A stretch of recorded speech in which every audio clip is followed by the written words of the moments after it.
इस वीडियो में आपको ये बताने वाला हूँ कि अगर आपने अभी तक कुछ नहीं पढ़ा, आप क्लास 11 पूरा बर्बाद हो गया, क्लास 11 पूरा वेस्ट हो गया, आपके बहुत सारे चैप्टर्स छूटे हुए हैं, बहुत सारे चैप्टर्स आपके बैकलॉग लगे हुए हैं, तो उसको आप कैसे क्लियर करोगे। क्योंकि ये एक ऐसा प्रॉब्लम है जिसके वजह से आपके ऊपर इतना प्रेशर महसूस हो रहा है, आप आगे बढ़ नहीं पा रहे हो। आपका बहुत सारा चैप्टर छूटा हुआ है, मतलब एक तरीके से ह्यूज बैकलॉग लेके आप घूम रहे हो, जिसके वजह से आप आगे बढ़ नहीं पा रहे हो, आप अपना आगे का प्लानिंग नहीं कर पा रहे हो। तो भैया ये वीडियो आपके लिए बहुत इंपॉर्टेंट है। इस वीडियो के अंदर मैं आपको यही बताने वाला हूं कि आखिर टॉपर्स कैसे बैकलॉग क्लियर करते हैं और कैसे आप अपने पूरे के पूरे बैकलॉग को विद इन 7 डेज में क्लियर करोगे। भैया अगर आपके अंदर थोड़ा सा भी शर्मिंदगी महसूस हो रहा है ना, तो मैं आपको ये बताने वाला हूं कि आप अपने काम को टाल के रखे हुए हो। अगर आप उसको अभी क्लियर नहीं करते हो तो भैया आप सोचना मत कि आपका सिलेक्शन होने वाला है। आपको क्लियर करना पड़ेगा और आज से आपको उसके ऊपर काम करना पड़ेगा। अगर आप तैयार हो इसके लिए तो ये वीडियो आपके लिए एक तरीके से वन शॉट सॉल्यूशन होने वाला है, क्योंकि इसके अंदर मैं वो सारी चीजें डिस्कस करने वाला हूं जो कि आपके लिए बहुत जरूरी है।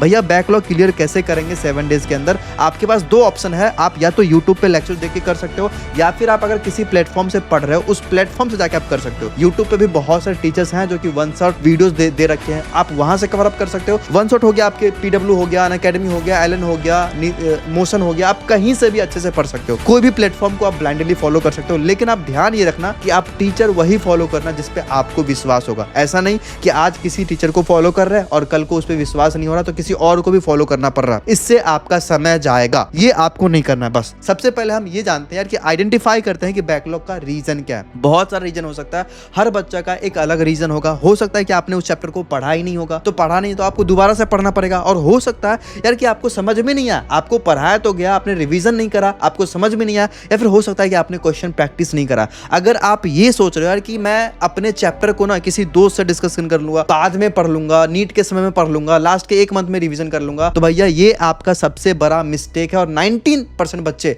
यही मिस्टेक करते हैं जिसकी वजह से उनका सिलेक्शन नहीं हो पाता। तो भैया उसके लिए आपको आज से काम करना पड़ेगा, बाद के लिए आप नहीं छोड़ सकते हो। ठीक है, सबसे पहले आप समझते हैं यार कि हमें ना, अगर आपको नीट 2026 में सिलेक्शन चाहिए तो भैया सबसे इंपॉर्टेंट बात यह है कि भैया आज से आप एग्जीक्यूशन करना शुरू कर दो। एक्सक्यूज आपने पहले बहुत दे रखा है यार कि ये रीजन था, ये रीजन था, क्लास है, ये है, वो है। आप आज से एक्सक्यूज देना बंद करो। सबसे पहले कमेंट सेक्शन में लिखो कि भैया मैं एक्सक्यूज देना आज से बंद कर दूंगा, क्योंकि अगर आपने अभी भी एक्सक्यूज दे रहे हो ना तो भैया आप सोचो मत कि आप आगे बढ़ पाओगे। ठीक है, एक्सक्यूज देना बंद कर दो। और सबसे बड़ा मिस्टेक जो आप यहां पे अवॉइड करोगे बैकलॉग क्लियर करते समय, कि आप प्रेजेंट के लेक्चर को स्किप नहीं करोगे। अब हम ये जानते हैं कि भैया बैकलॉग क्लियर कैसे होगा। इस वीडियो को लास्ट तक देखना, क्योंकि एक एक पॉइंट ऐसे पॉइंट्स है जिसको आप फॉलो भी कर पाओगे, और अगर फॉलो करते हो तो भैया आपका आसानी से सारा चैप्टर क्लियर होगा। और ऐसे क्लियर होगा जैसे कि आपका एग्जाम में सिलेक्शन भी हो सकता है। बहुत सारे बच्चे गलती ये करते हैं ना कि चैप्टर पढ़ तो लेते हैं लेकिन फिर भी नहीं हो पाता है। ठीक है, तो आप ये पहले समझो यार कि एक टॉपर बच्चा और एक एवरेज बच्चा में अंतर क्या होगा। यहां पे बैकलॉग क्लियर करते समय टॉपर ना कभी भी पैनिक नहीं करते हैं, कभी भी पैनिक नहीं करते यार कितने सारे चैप्टर हो गया, ये वो कभी नहीं करते हैं। वो हमेशा ना एक प्लानिंग बनाते हैं यार कि मेरे ये चैप्टर बैकलॉग हुए, उसको हम कैसे क्लियर करेंगे। हमेशा एक प्लानिंग बनाते हैं, एक स्ट्रेटेजी बनाते हैं और डिसीजन लेते हैं, और फिर उसको इंपॉर्टेंस के बेसिस पे डिसाइड करते हैं कि कौन चैप्टर को हमको पहले करना है, किसको बाद में करना है। तो ये आपको ना एक प्लानिंग करना पड़ेगा, एक मैनेजेबल गोल बनाना पड़ेगा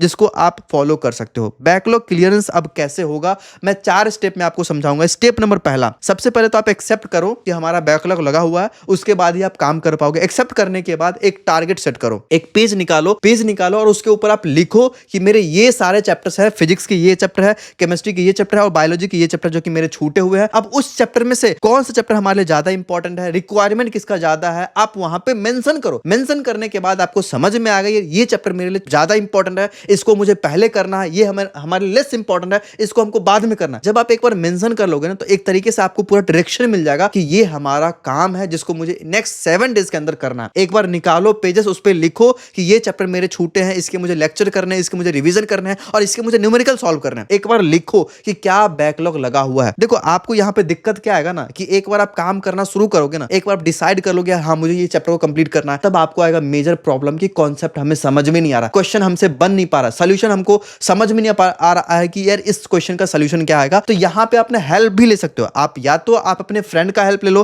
देखो डाउट पूछना बहुत जरूरी है, आप हेजिटेट मत करो डाउट पूछने से। अगर आपका कोई फ्रेंड है जो आपको समझा देगा, अगर आपके पास कोई टीचर है जो आपको समझा देगा, तो डाउट पूछो, क्योंकि ये सबसे बड़ा इंपॉर्टेंट पॉइंट होता है बैकलॉग क्लियरेंस में यार कि आपको कोई समझा दे कुछ। और बहुत बार ना दिक्कत होता है यार, दिक्कत ये होता है कि हमारे पास ना फ्रेंड होता है ना कोई टीचर होता है, तो उस समय आप बहुत सारे ऑनलाइन प्लेटफॉर्म आते हैं, ऑनलाइन एप्लीकेशन आते हैं जिसको इसको आप यूज कर सकते हो। ऐसे एक एप्लीकेशन है फिलो ऐप, इसके अंदर आपको 60 सेकंड के अंदर एक लाइव ट्यूटर आता है जो कि आपके हर एक कॉन्सेप्ट को एकदम नीट एंड क्लियर कर देगा। आपको करना कैसे है, कोई भी क्वेश्चन हो या कोई भी डाउट हो, उसको आप एक बार फोन से फोटो खींचोगे, कैप्चर करोगे, उसके बाद उसको आप अपलोड करोगे एप्लीकेशन पे। अपलोड करने के बाद विद इन 60 सेकंड में एक टीचर आपका आएगा लाइव, जो कि आपके डाउट्स पूछेंगे, आपके क्वेरीज लेंगे। क्वेरीज लेने के बाद आपको अपने लैंग्वेज में, जो आपका कंफर्टेबल लैंग्वेज होगा, उस कंफर्टेबल लैंग्वेज में आपको उसको समझाएंगे। और वहां पे आपको कोई जज नहीं करने वाला है, आप कुछ भी पूछ सकते हो, कोई भी डाउट हो आप आसानी से पूछ सकते। यहाँ पे आपको वेट नहीं करना पड़ेगा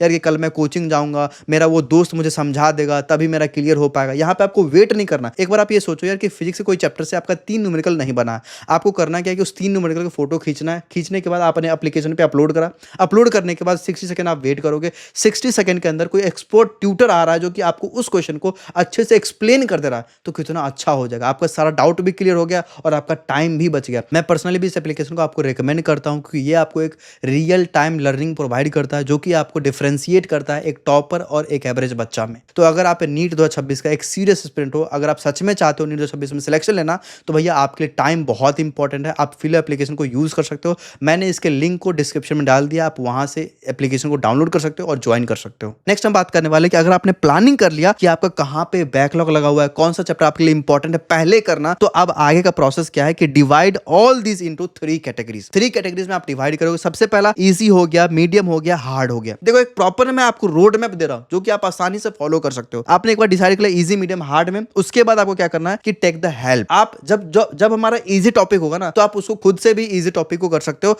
आप हेल्प लो अपने मॉड्यूल का, आप हेल्प लो अपने एनसीईआरटी का, आप इन दोनों के हेल्प से इजी टॉपिक को क्लियर कर सकते हो। जैसे कि यार मान लो कोई भी बायोलॉजी के इजी चैप्टर्स हो गए, आपको आसानी से एनसीईआरटी से भी समझ में आ जाएगा। अगर नहीं आता है, अगर वो मीडियम कैटेगरी में आता है, तो अब आप उसको वन शॉट से करोगे, मॉड्यूल से करोगे या फिर एनसीईआरटी से करोगे। अगर हार्ड टॉपिक आता है जो कि आपको एनी हाउ समझना ही पड़ेगा किसी टीचर से अच्छे से, जैसे मान लो रोटेशन हो गया, आपका पूरा रोटेशन बर्बाद हो गया, तो आपको उसको टीचर से पूछना ही पड़ेगा, टीचर से समझना ही पड़ेगा। तो उसके लिए आप एक बार कंप्लीट लेक्चर देखोगे यूट्यूब से। आप कंप्लीट लेक्चर उसके लिए देखोगे जो कि आप समझ नहीं सकते हो। कंप्लीट लेक्चर पे आपको ज्यादा टाइम बर्बाद नहीं करना है। आप उसके सारे के लेक्चर आप यूट्यूब से या फिर किसी प्लेटफॉर्म से अच्छे से देखोगे। यार पीडब्ल्यू पे बहुत सारे बच्चे हैं जो पढ़ाई करते हैं और वहां से आप पढ़ भी सकते हो, कोई दिक्कत नहीं है। कंप्लीट लेक्चर आप देखो, फिर उसका आप एक प्रॉपर टाइम बनाओ। Take your time, take your time. आप कंप्लीट लेक्चर देखने में 3 दिन लगेगा, कोई दिक्कत नहीं है, कोई दिक्कत नहीं। आप टाइम दो, उसमें प्रॉपर नोट्स बनाओ, उसको फिर सॉल्व करो, न्यूमेरिकल सॉल्व करो, लेकिन स्टार्ट हमेशा करो इजी से, मीडियम से। नेक्स्ट मैं बात करने वाला हूं कि अगर आपने प्लानिंग कर लिया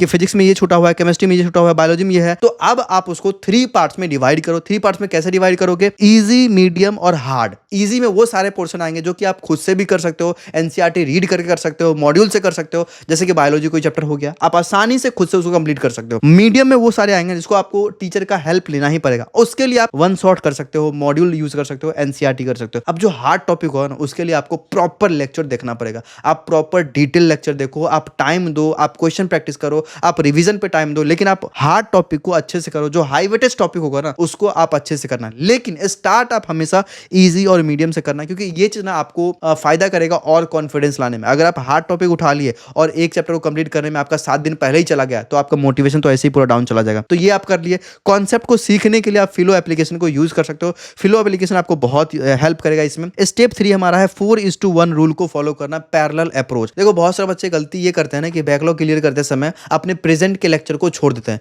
प्रेजेंट क्लास को करना छोड़ देते हैं। ये आपको नहीं करना है। प्रेजेंट के लेक्चर को आप लेके चलो, जो भी आपका क्लास में चल रहा है उसको आप साथ साथ लेके चलो। आपको साथ में ना एक्स्ट्रा टाइम निकालना है। जैसे कि मान लो अगर आप दिन के 16 घंटे पढ़ाई करने की कोशिश करते हो, इस 16 घंटे को आपको 4 पार्ट में डिवाइड करना है। 4 पार्ट में आपने डिवाइड कर लिया। जो स्टार्टिंग का 4 पार्ट होगा आप उसको सेल्फ स्टडी में दे सकते हो, जो नेक्स्ट 4 घंटा होगा आप उसको लेक्चर वगैरह देखने में दे सकते हो, प्रेजेंट के टॉपिक को देखने में दे सकते हो, और नेक्स्ट जो 4 आवर होगा ना, वो आप बैकलॉग में दोगे, और नेक्स्ट 4 आवर आप रिवीजन, क्वेश्चन प्रैक्टिस, होमवर्क को करने में दे सकते हो। तो 4 घंटा आपको हर रोज का निकालना है। 4 घंटा अगर आप मिनिमम हर रोज का निकालते हो, तो 7 डेज के अंदर आप बहुत सारा सिलेबस को कवर अप कर सकते हो। अब ये 4 घंटा में आपको करना क्या होगा, कैसे आप करोगे? तो आपने लेक्चर देख लिया, लेक्चर देखने के बाद आपने एक बार रीडिंग लगा लिया कि आज क्या पढ़ाया गया, कैसे पढ़ाया गया, आप एनसीईआरटी देख रहे हो, आप नोट्स देख रहे हो। ये आप करने के बाद एक बार आप क्वेश्चन प्रैक्टिस कर लोगे। क्वेश्चन प्रैक्टिस करने के बाद एंड में अपने आप को टेस्ट करने के लिए आप पीवाईक्यू सॉल्व कर लोगे। अगर आप ये 4 काम को भी अच्छे से करते हो ना, तो आपको कॉन्फिडेंस आ जाएगा। तो आप कॉन्फिडेंस थोड़ा सा ना उसमें आपको आ ही जाएगा। स्टेप 4 हमारा 3D मेथड को फॉलो करना। 3D मेथड बहुत इंपॉर्टेंट मेथड है जो कि हर एक टॉपर बच्चा फॉलो करता है। इसमें हमारा करना क्या है कि सबसे पहले आप डाउट क्लियर करो। डाउट कोई भी उस चैप्टर में आता है उसको आप क्लियर करो, क्योंकि अगर आप डाउट लेके चलते हो ना तो आपको कोई भी चैप्टर याद भी नहीं रहेगा और कॉन्फिडेंस आपका हमेशा एकदम लो रहेगा। आपको हमेशा लगे यार कि कुछ ना कुछ डाउट है ही, तो आपको कुछ भी डाउट लगता है उस डाउट को क्लियर करो। दूसरा, आप डेली उस चैप्टर पे क्वेश्चन प्रैक्टिस करो। कोई भी चैप्टर अगर आपका बैकलॉग है, आपने उसको कंप्लीट कर लिया, कंप्लीट करने के बाद उस पे डेली 20-25 क्वेश्चन लगा के जाओ, क्योंकि यार इस चैप्टर को आपने खुद से करा है। खुद से करने के बाद ना कॉन्फिडेंस कम रहता है, तो आप अगर उस पे क्वेश्चन बना पा रहे हो, क्वेश्चन सॉल्व कर पा रहे हो, क्वेश्चन लगा पा रहे हो, तो आपका कॉन्फिडेंस हाई रहेगा। तो आप डेली 10, 15, 20 क्वेश्चन आप लगा के जाओ। आप लगाओ, हर रोज आप 20-25 क्वेश्चन भी टारगेट कर सकते हो।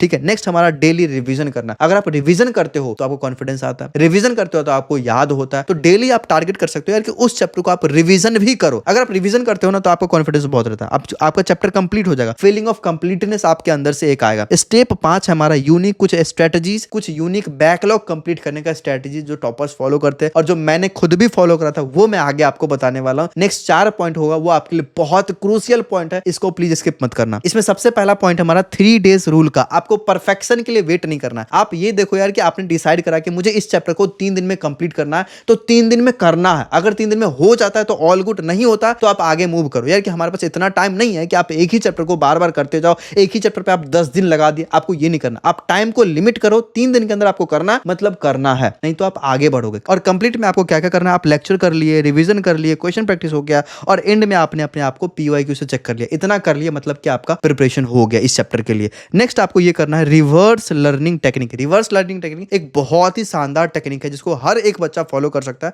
इस टेक्निक के अंदर आपको करना क्या होता है कि कोई भी टॉपिक जो आप पढ़ने वाले हो, जो आपका बैकलॉग लगा हुआ है, आप एक बार ये देख लो यार कि इस चैप्टर के अंदर आप पीवाईक्यूज में क्या क्या पूछ रखा है। नेक्स्ट हमारा टेक्निक है रिवर्स लर्निंग टेक्निक। ये एक ऐसा टेक्निक है जो कि हर एक बच्चा को फॉलो करना चाहिए, स्पेशली अगर आप कॉम्पिटिटिव एग्जाम का तैयारी कर रहे हो तो। क्योंकि कॉम्पिटिटिव एग्जाम में क्या होता है ना, बहुत सारे पीवाईक्यू से क्वेश्चन आते हैं, प्रीवियस टॉपिक से क्वेश्चन आते हैं। तो आपको करना क्या है कि अगर आप कोई चैप्टर को कंप्लीट करने वाले हो, कोई बैकलॉग को क्लियर करने वाले हो, तो आप ये देख लो कि इस टॉपिक से पहले क्या पूछ रखा है, प्रीवियस क्वेश्चन में क्या आ रखा है। अगर आप प्रीवियस क्वेश्चन को एनालिसिस कर लेते हो एक बार, तो उससे आपको आइडिया मिल जाएगा यार कि इसमें हमें पढ़ना क्या ज्यादा जरूरी है, किस पोर्शन से ज्यादा क्वेश्चन आता है। अगर आप ये पहले से डिसाइड कर लेते हो ना, तो आपका बहुत सारा टाइम बच जाता है। आप अनवांटेड टॉपिक को स्किप करते हो। तो आपको ये काम करना है कि आप ये देखो कि कौन से टॉपिक ज्यादा इंपॉर्टेंट है, किससे ज्यादा क्वेश्चन आ रखा है पहले, तो आप उस टॉपिक पे ज्यादा काम करोगे, है ना। आप फोकस करोगे कोर कॉन्सेप्ट को सीखने में। अगर आप कोर कॉन्सेप्ट को सीखते हो यार कि ये आपको बहुत ज्यादा कॉन्फिडेंस देगा और किसी प्रकार का क्वेश्चन जो होगा वो आप एग्जाम में बना के आ सकते हो, कोर कॉन्सेप्ट अगर आप सीख गए तो। ठीक है। और नेक्स्ट हमारा मेथड है इंटीग्रेटेड लर्निंग का। इंटीग्रेटेड लर्निंग एक ऐसा मेथड है जिसमें आपको करना ये होता है कि कोई चैप्टर जो अभी आपका चल रहा है और जो आपका बैकलॉग लगा हुआ, आप ये देखो कि अगर वो चैप्टर इंटरकनेक्टेड, आपस में रिलेटेड चैप्टर है, तो आप उसको अभी कंप्लीट कर सकते हो। जैसे कि मान लो अगर क्लास 11 का ग्रेविटेशन आपका छूटा हुआ था और अभी आपका क्लास 12 का इलेक्ट्रोस्टैटिक्स चल रहा है, तो आप दोनों चैप्टर को साथ में लेके चल सकते हो। ये एक ऐसा चैप्टर हो गया जो कि आपस में कनेक्टेड है, आप उसको आसानी से इंटीग्रेट करके पढ़ सकते हो। जैसे कि मान लो केमिस्ट्री का कोई जब चैप्टर हो गया जो क्लास 12 में आपका छूटा हुआ, क्लास 11 में आपका छूटा हुआ था और क्लास 12 में उसका रिलेटेड चैप्टर कोई चल रहा है, तो आप उसको साथ में लेके चल सकते हो। इंटीग्रेटेड मेथड को अगर आप फॉलो करते हो तो आपका बहुत समय भी बच जाएगा और आपका कॉन्सेप्ट भी क्लियर हो सकता है। नेक्स्ट हमारा पॉइंट है मिनी टारगेट सिस्टम। ये एक ऐसा सिस्टम है ना जहां पे आपको करना यह है कि अगर आप मान लो कि आज कोई चैप्टर को डिसाइड कर रहे हो कि मुझे ये 3 चैप्टर पढ़ना है, तो आपको करना कुछ नहीं, एक स्मॉल टारगेट ना आपको आज के चैप्टर को ऐड कर देना अपने टारगेट में। आपको स्मॉल एक टारगेट लेना ये कि मुझे आज के दिन में ये जो हमारा बैकलॉग वाला चैप्टर था उसको कंप्लीट करना है। एक टारगेट, एक चैप्टर आपने इंक्लूड कर दिया। अब ये काम आप नेक्स्ट 7 डेज तक करोगे। इससे क्या होगा ना, आप फ्यू बैकलॉग वाले चैप्टर को आप हर रोज कंप्लीट करोगे तो एक ह्यूज बैकलॉग जो होगा वो आपका आसानी से क्लियर हो जाएगा विद इन 7 डेज में। देखो हर रोज ना आपको थोड़ा सा काम एक्स्ट्रा करना पड़ेगा। मैं आपको हर बच्चा को ये बोलता हूं कि अगर आपने बैकलॉग कर रखा है, अगर आपका कोई चैप्टर छूट रखा है, तो आपको एक्स्ट्रा काम करना पड़ेगा, आपको एक्स्ट्रा मेहनत करना पड़ेगा, आपको एक्स्ट्रा वर्क करना पड़ेगा, तभी जाके वो क्लियर हो पाएगा। अगर आप ये सोच रहे हो कि क्लास के साथ ही कर लेते हैं हो जाएगा, तो ऐसा कुछ नहीं होने वाला। आपको एक्स्ट्रा एफर्ट लगाना पड़ेगा, आपको एक्स्ट्रा काम करना पड़ेगा, तभी जाके होगा। और एंड में आपको ये भी बोलना चाहूंगा यार कि देखो अगर आप चैप्टर को कंप्लीट कर लेते हो, बस कंप्लीट कर लिया, आपको सोच रहे हो जाएगा, तो नहीं, आपको रिवीजन करना पड़ेगा, आपको रिकॉल करना पड़ेगा, आपको क्वेश्चन लगाना पड़ेगा। आप सिर्फ कंप्लीट करने के पीछे भागोगे तो इससे आपको लास्ट में बहुत परेशानी होने वाला है। इसलिए आपको सिर्फ कंप्लीट नहीं करना, साथ में आपको क्वेश्चन भी प्रैक्टिस करते जाना, आपको रिवीजन भी करते जाना, आपको रिकॉल भी करते जाना, आपको नोट्स प्रिपेयर करते जाना, आपको एनसीईआरटी प्रिपेयर करते जाना। अब आपको लग रहा है यार कि इतना सारा काम कैसे होगा, आप बस एक्स्ट्रा आवर्स निकालो, आप एक्स्ट्रा पढ़ाई का टाइम निकालो। अगर आप इतना करते हो तो हो जाएगा। बस जो स्ट्रेटेजी मैंने आपको अभी बताया उसको फॉलो करना, आपका सिलेक्शन भी हो जाएगा। ठीक है। एंड में बस आपको मोटिवेशन रहना चाहिए कि हाँ मुझे करना है, मुझे करना है, मुझे एनी हाउ पढ़ना है, मुझे एक्स्ट्रा पढ़ना पड़ेगा, मैं पढ़ूंगा, मुझे 10 घंटे के बदले 15 घंटा करना पड़ेगा, मैं करूंगा। अगर आप उसके लिए तैयार हो तो भैया कोई भी काम आपके लिए आसान है। ठीक है, ऑल द बेस्ट। कोई भी दिक्कत होगा कमेंट करना, मैं आपके साथ हूँ, उसको सॉल्व कर लेंगे। ठीक है।